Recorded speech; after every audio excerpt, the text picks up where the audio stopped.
Hoy en Cuenta Ciencias, ¿hace ruido un árbol al caer si no hay nadie para escucharlo?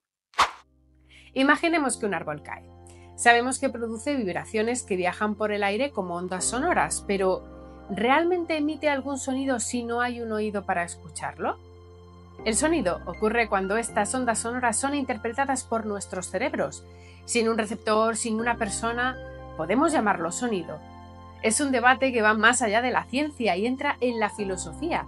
Algunos filósofos, como George Berkeley, argumentaban en el siglo XVIII que sin percepción no hay existencia. Es decir, sin una persona o cualquier dispositivo de grabación que lo escuche, el árbol no hace ruido. ¿Seguimos pensando lo mismo? La mayoría de los científicos actuales diría que las ondas sonoras se producen independientemente de la percepción humana. ¿Tú qué crees? ¿Un árbol emite sonido si no hay nadie cerca para escucharlo?